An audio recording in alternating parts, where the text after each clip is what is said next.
Hello, everybody, and welcome to this week's episode of the Minecraft Disney World Q&A. This is another week without the CM edition. It is still in the works, I promise. We've actually worked out a time to record it. It's just wasn't in time for this week's episode. So this is hopefully the last week before we get to the CM episode. So I appreciate the non-server-related questions, because we're just going to do a short little regular episode this week. This is the series in which I wander around MC Magic here, the Walt Disney World recreation server, and answer your general questions about Disney, whether it's opinion-based, or fact-based, or history-based. We go through them all. Let's just dive right in. Right now I'm at the Ticket and Transportation Center. We're going to try and legitimately monorail ourselves to... want to go to Epcot? Let's go to Epcot. I think this is the way to Epcot. I hope I can get on. There we go. Let's start off. So K-Op says, let's see. It would be very interesting to hear more about rides that have been replaced throughout each of the parks, such as Horizons and Timekeeper. What do you think? Some of those rides, such as Timekeeper, I've never had the chance to ride, but after watching YouTube videos, I feel I would have and want to know more. So this is a great question, one that I consider all the time. I guess the question that Kay is asking is there a possibility for a series or videos that focus on the rides that are no longer at Walt Disney World? And I would love for that to be the case. I just need to figure out the best way to do it, because my other series, the Minecraft Disney World series, where I cover an attraction every week, is sort of based on what's currently at Disney. And because of that, the video part of the video is the Minecraft recreation. Now, there isn't a Minecraft recreation of Horizons or the Timekeeper, things like that, so it really boils down to me just figuring out how to produce a video like that every week. I would love to go into the history of it, both because it'll allow me to relive attractions that I remember that are no longer there, but it would also allow me to learn about attractions that I never got to ride myself because I was too young.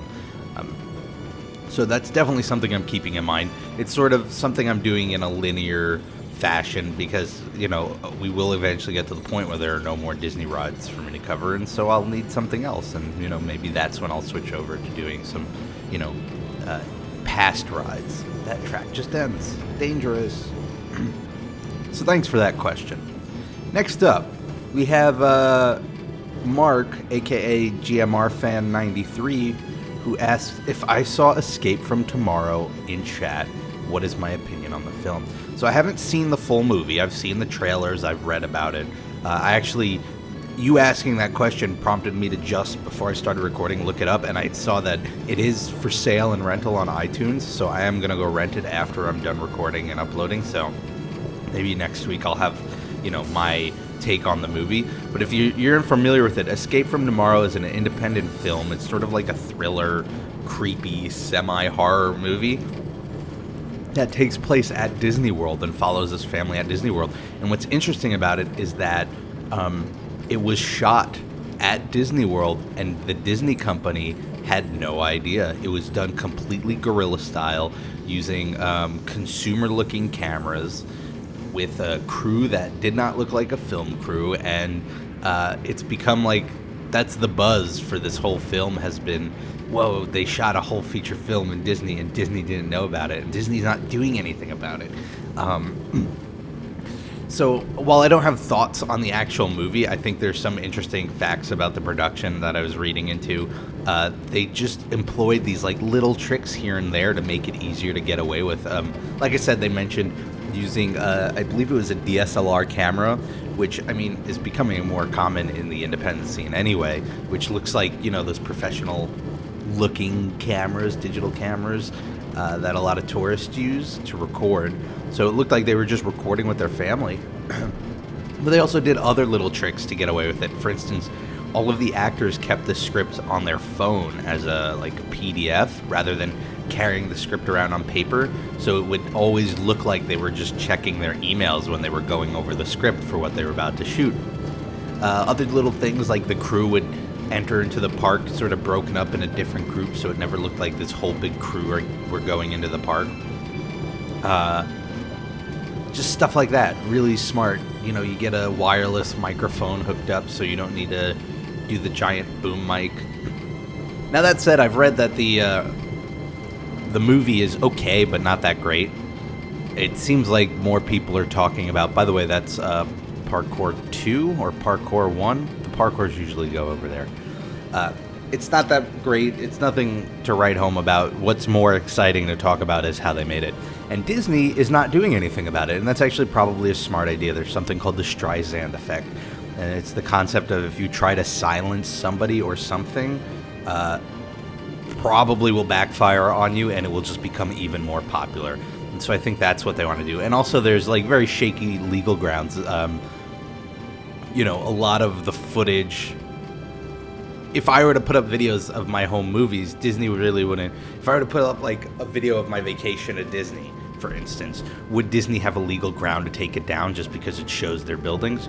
I don't think they would. So how is this any different? Well, you can argue there's the commercialization, but it's really iffy ground. And so I think Disney's just taking the path of ignoring it and hoping that by ignoring it, it'll go away faster, especially if, like in this case, the movie's nothing amazing. But go check out the trailer at the very least. I'm going to check out the movie after this, and I don't know, maybe it'll be cool. I have heard that they did most of the recording in Disney World and then a little bit in Disneyland. So I know the Disney fan in me is going to probably like twitch when I see like an inconsistency in this movie version of Disney. Thanks for that question. Also, a quick correction. Wekar clarified a couple of weeks ago. I was completely in the dark, and I have no idea how I missed this, but Disney did, in fact, acquire the Muppets in, like, the mid-2000s. I don't know how this went completely over my head. Or I should say I didn't, and then I thought about it, and I realized why it did, which is that it happened in the mid-2000s when I was around finishing up high school. So I think it was, like, an era of my life where, like, I just really wasn't that interested in Disney as I had used to be or would become eventually. And all of the books that I read, like that I went over last week, most of them end right before that era. So, like, I never got that piece of history. So I just completely missed it. So thanks for the correction.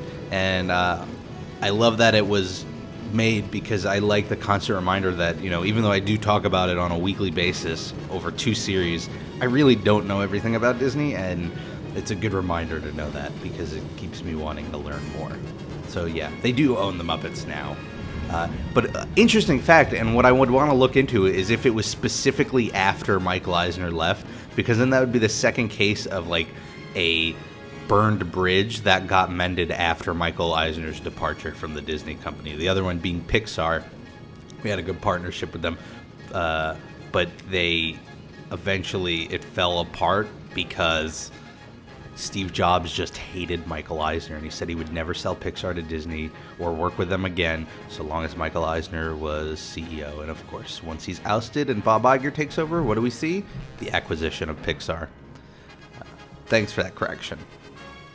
Next up, we have Chris Roke, who asks very generally, what's your favorite thing about Disney? I know it's not a specific question, but whatever. Here's what I'm going to do. I'm going to make it a specific question and change it to what is my favorite thing about Walt Disney. And to that, I'm going to answer, he was a creative guy and he was a dedicated person, but I think it was his drive to continuously, how do I word it? It was his ability to abandon what he had already mastered for something new that I think is very admirable. This is a man who got into cartoons and they became wildly popular, and he just like wasn't interested anymore because he had done it and he wanted to do the next big thing. The next big thing was a feature animated film, and he pulled that off and it won Oscars, and that was great, and he did more of them, but he sort of wanted to move on to the next thing. And then there were theme parks, and he made Disneyland, and it was wildly successful when everyone said it wouldn't be. And here we are walking into the theme park that was based on what was going to be a functional city that he was going to create. He went from comics, like little drawn comics, to designing futuristic cities, and I think you don't see that at all today with anybody. Maybe you see that with Elon Musk, probably the best example of somebody who still kind of does that, where he's doing SpaceX and he's doing, Hyperloop and the Tesla car. But even then, that's sort of within this one realm of technology and consumer technology. I don't think you see someone who has gone from one thing to the, like, imagine if Brad Bird from Pixar, he's like started as an animator, was like right now planning buildings and cities. Like, that's something you just don't really see anymore. So that's my favorite part about Walt, that I think is like the most interesting, and is why I try to learn more about him as much as I can. Next question. Avril Granger asks, what are my thoughts of today's Disney Channel? I love it mainly because an older kid and a younger teen can enjoy it. Austin and Ally is my favorite show. I hope you answer, and I love your vids. Thanks. I think your answer is my answer, which is, if you love it, then I'm okay with it. I don't think it's something I really watch much anymore, to be honest. I used to a lot when I was a kid, and it is a channel that like supposed to span like preschool to teenager. Unfortunately, I am not either anymore. I'm above both of those. So I don't think there's a lot of programming aimed at me. However, I do love, and the only reason I wanted to answer this question, besides the fact that I wanted to point out that if you enjoy it, then I think it's a good thing. But I love mentioning these new Mickey cartoons because they're so good. Go check them out. Go look them up on the Disney Channel. They're animated. I think they're produced by some of the same people behind the Powerpuff Girls and shows like that. They're so good. I think the Samurai Jack guy is working on them. Just check them out. They've got a few free on the website. It's also on iTunes. Totally worth it. Let's see. Cruz Rodriguez asks, is there a book that shows you where hidden Mickeys are hiding at in the actual Disney World park?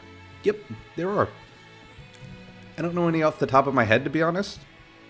But I bet if you did an Amazon search for hidden Mickeys, you'll find a couple of books. And if you did a Google search, you'll probably find a lot of websites that track it too. But it's become a really cool pastime. If you're unfamiliar, the idea of a hidden Mickey is that Imagineers hide the iconic Mickey of the three, circles, the head and the two ears, throughout the park. And now I'm going to try and think of a hidden Mickey here in Disney that I can show as an example. But of course, now it's escaping me. Let's go to Hollywood Studios. We'll take a detour. I don't know. If I see one, I'll spot one. But yeah, there are definitely books out there and there are websites and podcasts. It would look like that statue up there, sort of the dot and the three ears. Of course, that one there is intentional and not very hidden.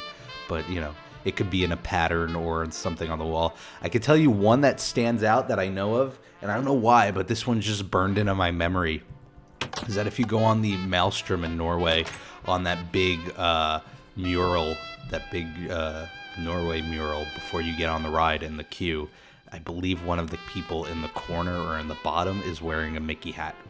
So there's one hidden Mickey. Next question is from I don't know who. I accidentally cut off the username. I apologize. Whoever asked this, you know who you are. Thank you for this question. I need to pay more attention and not cut off the username when I copy these over. Am I looking forward to Avatar Land in the Animal Kingdom? So this has been officially announced. Avatar Land in the Animal Kingdom is happening. I believe it's in 2016 that it's going to open. I might be wrong on the date. It's going to be Pandora from Avatar. I don't know how I feel about it yet. I think what's interesting is how do you... It's a gamble. It's a huge gamble on Disney's part, I think, because it's banking on the success. A lot of us are looking at this and going, why make an Avatar Land? Avatar came out a couple of years ago. People have forgotten about it. But you got to realize they're making a new trilogy. They're making 3 more Avatars. They're shooting them back to back. So even if it's like Avatar 2 bombs, like those other movies are going to come out because they're going to be shot and edited. So, like, Avatar is going to be a thing that returns. And so the real question is, will it be as big as the first Avatar? Will it create this culture of Avatar that people need fulfilled? And will Disney be able to fulfill it with Avatar Land? I have no doubt in my mind that Avatar Land is going to be beautiful because the Disney Imagineers know what they're doing and they're really good at what they're doing. The real question is, how relevant will it be? And I think that'll, that might dictate whether you see Avatar Land become like its own legitimate full land, or whether it ends up becoming like the Muppet Studio area at Hollywood Studios, where like, yeah, there's the Avatar ride or a couple, but like it never gets further developed because they know it's just not a big thing anymore. It'll be interesting to see. Personally, I never really enjoyed Avatar that much. I thought it looked cool, but like that 3D novelty's gone, and the hype isn't there anymore. So I'm interested in seeing how it goes. I would bet money that Avatar 2 is not going to perform as well as Avatar 1. That said, it could still perform really well and well enough to justify things like this. It just seems very interesting because it's very Disney and Bob Iger, they just acquired Marvel, and they acquired Star Wars, and they acquired Pixar. Like, they have all these acquisitions with all these great properties, and then like they sign a deal to make Avatar Land, which is something they don't own. I find it very bizarre. It's like going and buying really 3 nice cars and then putting them in the garage and leasing another car instead. Like, or I guess not, because they are gonna probably do stuff with those IPs. It's just weird that they're not focusing on that. If they're willing to do that, then I would love for them to focus on some original stuff as well. Let's get a limo. Front row seat. And then finally this week, Josh asks, why was Hollywood Studios called MGM? Great question. So, as he mentioned, back when it opened and for quite a while after that, Disney's Hollywood Studios wasn't called that. It was called Disney's MGM Studios. Now you have to understand, when this park was open, Michael Eisner's original intent was for this to be sort of a competitor for the Universal Out West, which is, this studio that actually operated as a studio but also was an entertainment. Hey, look, there's Hidden Mickey right there. Here we go. It operated as an entertainment park for guests, but it was also a functional studio. It was a sort of way of making this hybrid and cross promotion for the different companies involved with Disney. And they had made the park based on the film of yesterday. And MGM has a lot of those films, a lot of old classic films. So they entered into a partnership in which Disney was granted the rights to use the MGM name in specific instances. In cases where they couldn't, they just called it the Disney Studios. But, on the ride, in the logo, they used the lion, and it was called the Disney's MGM Studios. There was legal issues for a while, a couple of times where MGM sued Disney and where Disney sued MGM. It was definitely a rocky relationship, and it forced them to specify the exact instances they were allowed to use the name. And then I think it was 2007? No, that might be too late. I'm going to have to double check the date.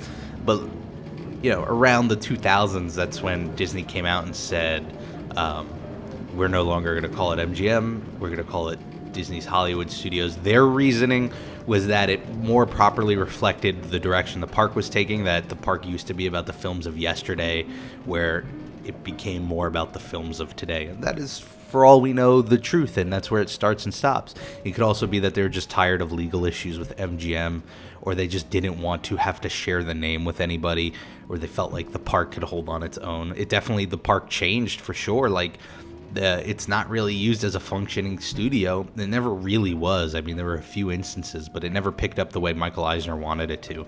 So it's entirely possible that that's any of those reasons. As with any legal issues at Disney, we're never really going to get a full, official answer. We're just going to be able to speculate. So there you have it. Shorter episode than usual, but again, we're just putting together this CM episode, so it's still happening. I would say at this point we've got plenty of CM questions, so you can return to asking, I guess, normal Disney. But then again, you could always ask questions about the server, and if it's something that I can answer or I could pass on to CM, I could always ask. So, like I said, this is a series that's supposed to be about Disney in general. In any case, whatever you're doing this week, make the most of it because it makes it that much more enjoyable. And I hope to see you all here next week for the next episode of the Minecraft Disney World Q&A. Bye, everybody.